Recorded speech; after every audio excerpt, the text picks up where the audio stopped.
Welcome to another episode of Run with Julia in Gozo, glorious Gozo. It's lovely and cool now, cool being probably about 29 degrees, climatised quite fast. I am going to go to the track. It's been quite an endeavour to find anywhere that resembles a track in Gozo, and so we're going to investigate a place, Kensar or something. It begins with K anyway.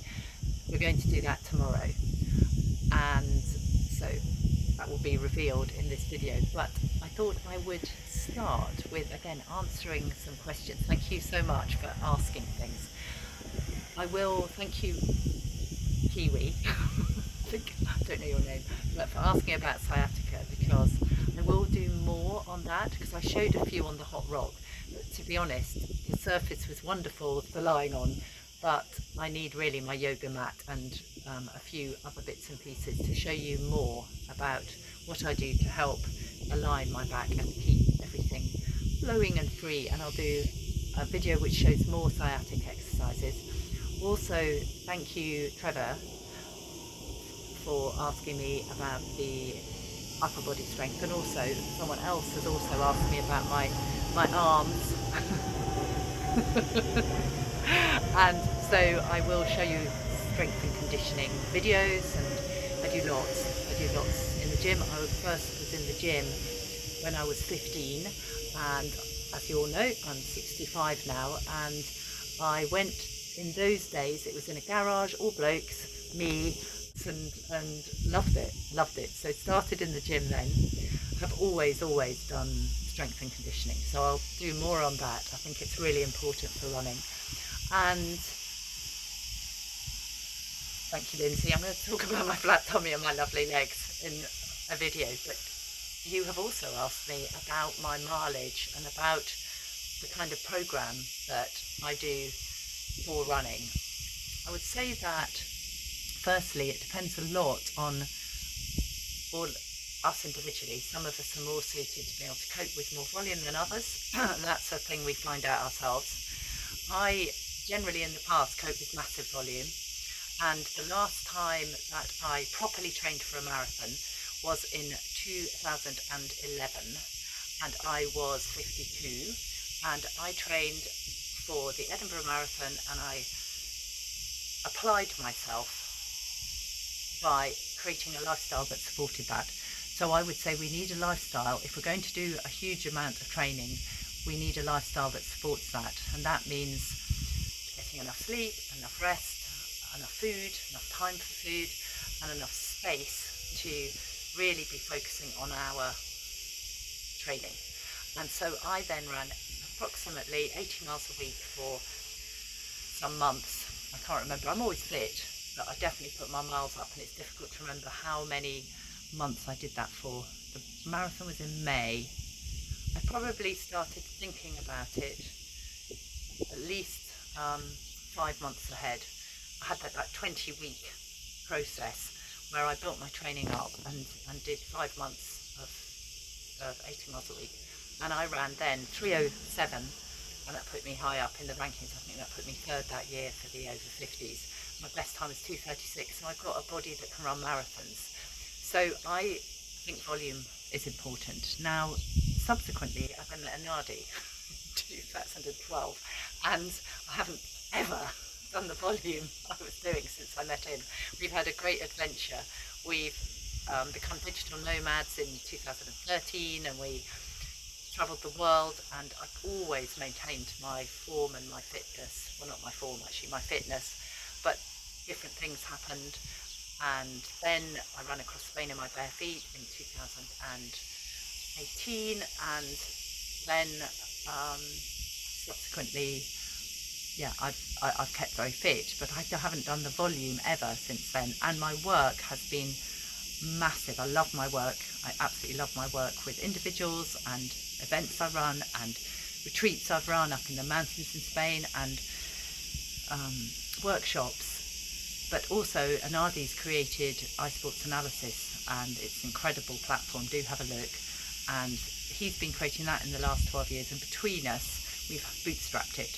So therefore we've spent masses and masses of time on that, in that I've been working a lot, and that's been part of their way that Anadi's been creating this incredible platform that completely is one of the best in the world. So do have a look. But that has meant that running has had a different emphasis. So it is about lifestyle. So is this answering your question, Lindsay? So what should we be doing? I think in simple terms, more volume works, but it doesn't work if we're too tired. So it doesn't work if we haven't got the space for it. I'm currently this year probably running around 30 to 40 miles a week, whereas at times I've been running, when I ran across Spain I was running 60 miles a week. I will always do a longer run. In recent times it's been, when we've been in Gozo we've done a 15k, but I have to say in 32 degrees that was quite an endeavour. It was wonderful, but quite an endeavour. I would tend to run one long run a week. At the moment that's probably only maximum 10 miles, maybe 12, and I will always do an interval session, maybe 2, and depending what I'm training for. At the moment I'm only running 5k's, so therefore my interval sessions have been things like 4 to 6 times 3 minutes with a 2-minute recovery, or a 1-minute recovery, or a 1-2-3 session, 1 minute, 2 minute, 3 minute, with a minute recovery, and then a 2-minute recovery at the end 3 times. When I'm training for longer distances, I will do that 5 times. I'll do the 3 minutes 10 times, and I also would often do 6 times 5 minutes with a 2-minute recovery. But those sessions are very standard. I think that often people run too fast in their easy running. It needs to be conversational pace. So our zone 1, zone 2 running is very, very individual. I come from the era of no heart rate monitors, so back in the 80s, 70s and 80s, we ran conversationally. Lots and lots of running, chatting away. That is the zone that I think builds volume. And we have to think in terms that that running isn't to get better at running. That running is to be building the aerobic base, and that is so vital, to build an aerobic base that is the basis, or the thing for everything to spring from. And that has to be fun, conversational, and if you've got a heart rate monitor you can work your own zone out, because there's lots and lots of charts now about it. But I don't run with a heart rate monitor, I run conversationally. That means taking walking breaks if necessary. Dan Arkin, who was an amazing coach back in the 60s, he always recommended walking breaks. And then the one or maybe 2 interval sessions a week. I vary what I do, and 1 long run. I mean, really, it's that simple. I think running's very simple. It's about being aligned, making sure you've got strength and conditioning, flexibility, aligned body that isn't out of kilter, and that you may need a treatment for that. Make sure you're hydrated, make sure you eat good quality food, and get enough carbohydrate to recover your muscles, because you don't want to get depleted muscle glycogen. And often having a product like Rego is really good for post-recovery. I find that really good. And 1 or 2 interval sessions a week, but make the interval sessions obviously faster than your race pace. And depending on your race, now I'm being very general here, but I could be more specific with different races. But really, you just need to do some of your running faster, and make sure you're recovered, and make sure you enjoy it. 1 long run a week, interval session, and the volume you can cope with that doesn't get you injured or exhausted. So I think that's it. I'm quite general because there's lots of people watching and we're all different levels. And consistency.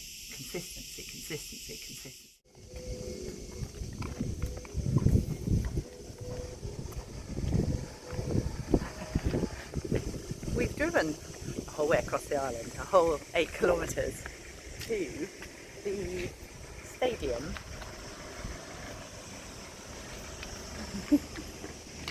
I'm not sure how it, falling up the curb. I'm not sure how we're going to get in, so to be investigated, for me to do some intervals. I have to say, It is 32 degrees. They'll be quite short intervals, I think. We asked the lady who said that she thinks the last door may be a way in, but she's not sure it's open for the public. But usually, Nadia and I are quite good at finding our way into things, whether it's open to the public or not. So let's see. Otherwise, the intervals will happen somewhere else. It's always another option. I've always found with running, particularly going abroad, because I've travelled lots and lots and lots all my life, that one of the big qualities as an athlete is to be very, very flexible. Stick to the plan as much as you can, but with great flexibility within that. So she said the last door, it looks slightly locked to me, but we will see, won't we? Let's find out. Ooh, ooh, ooh, we're in. We're in. We're in. Ooh, look. Ooh, it's a football field. I always think start until it's stopped. I won't go on the actual pitch. I'll just go and check the surface.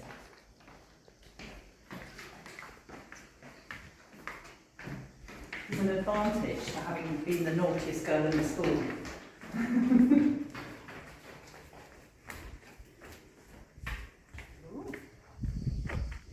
Oh, it's interesting stuff. It's sort of grass and stuff. Not sure I'm going to put any spikes on this. I think I'll run in these and think of a session. As I said, I'm quite good in heat. I've got some sun protection factor 50 on.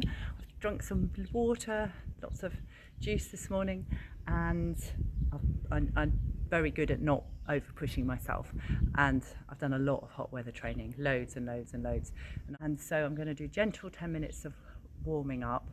Then I'm going to do 10 laps of the whole thing, striding the streets and jogging the shorter bits at the end, and then 5 minutes for cool down.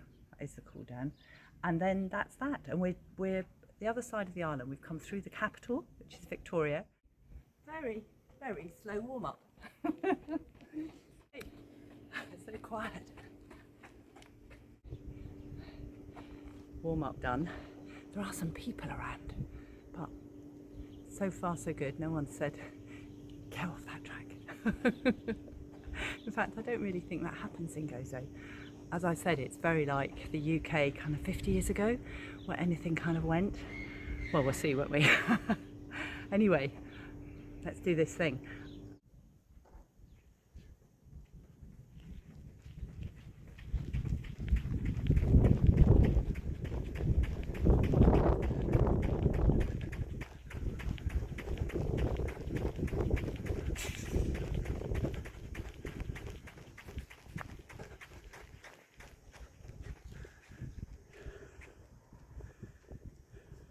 So I'm kind of warming into it. I can feel my body is warming into it, whereas normally it's had some strides and a few dwells, but it's nice, it feels nice. Surface is nice too.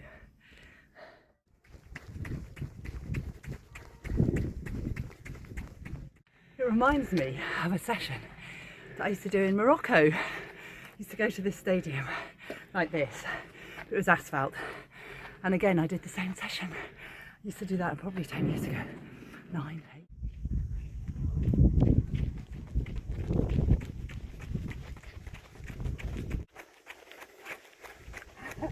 Awesome, Nadi's running like that. Got a race, another 5k coming up next Saturday. So probably won't be as hot as this in Battersea Park, but I'm feeling good. And it's a nice session that stretches my legs out, but doesn't over demand of my whole system. In this, it is 32 degrees. Halfway there. I've done 10 things, stridey things, 5 laps, and I'm always a great believer in consistency, so keep on keeping on, keep on turning up and showing up, but adjust the sessions according to how you feel, according to the weather, according to how much work you're doing, and stay relaxed. That helps you stay relaxed. I'm a great believer in, you've got to think of building up all the time, building up, not breaking down. And I think it's so easy with running to end up with too much on the watch, where it puts you under too much pressure and you might just take that much out and you leave it on the training track. I've seen that many times. I've seen people who could beat me in training who I'm way ahead of in races, because I've built my emotional and physical energy in training by not going over that line. I'm gonna have some water and complete the second half. We're staying off. Ah, lovely, lovely taste. Water is amazing. That will do. Right, second half, here I come.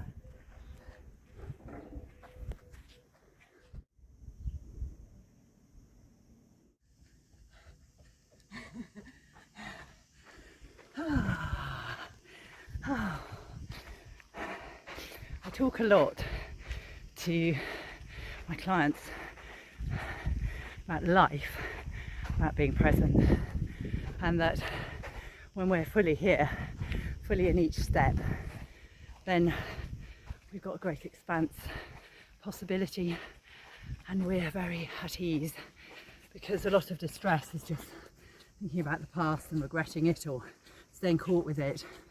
And even though I say about my 25-year-old who's alive and well and says we can do it, I'm very, very happy with the step I'm in at 65. And then we don't worry about the future, we do what's in front of us.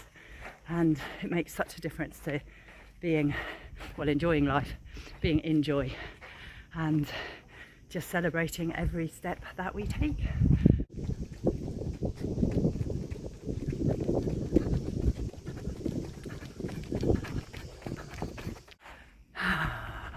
I'm enjoying this. It's an interesting thing that there's a lot written about aging, and obviously time goes by and things happen, and time, space gives us an opportunity to do things and experience this life, and eventually we leave our body. But I do think a lot of the ideas about aging are simply conditioning, and so much of who we think we are is conditioning. And actually anything's possible if we connect to who we truly are, which I do a lot of work with people with. Then we don't have to stay trapped by any beliefs and conditionings that don't serve us. And of course, yes, we all will do our time and leave our body, but that doesn't have to be connected up with limiting beliefs.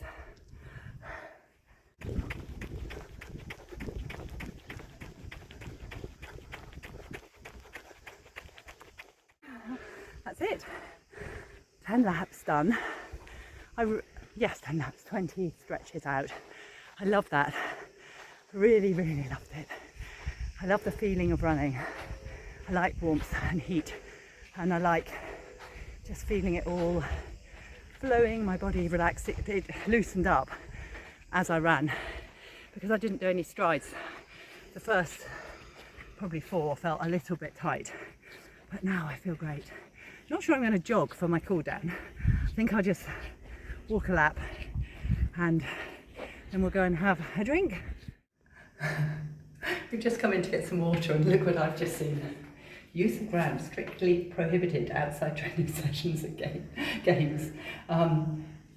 We urge, oh no, where is it? Only appropriate shoes to be used on the pitch. No running shoes. I wasn't on the pitch. I did adhere to football or whatever game etiquette, and I stayed outside the pitch. But the funny thing is, I've read that after, which is quite typical. But of course, if you look closely, you'll see use of ground strictly prohibited outside training sessions again, except for Julia. Can you see that? And then here, only appropriate shoes to be used on the pitch, no running shoes, except for Julia if she's outside the pitch. So there, it's fine. So now we are at Shalendi, which is absolutely gorgeous. This water is a healing balm, without question. I went in my kit, that's why I'm in my swimming costume now, because I went swimming in my very, very, very sweaty kit. And we've had some lunch, and I'm having a coffee. And actually tonight we're going to go and do the little loop that we did to check out for my retreat. We're going to do that this evening. And Ardy hasn't done any running, so we're doing a 2-session day. I love that training, and as I said, adjusting and going with everything, the environment, the time you've got. Actually, what's really nice is having 4 days with no work at all. It is very nice not having to get back for anything. And actually somebody, one of you, I think it was Trevor, asked me if I'd ever run another marathon.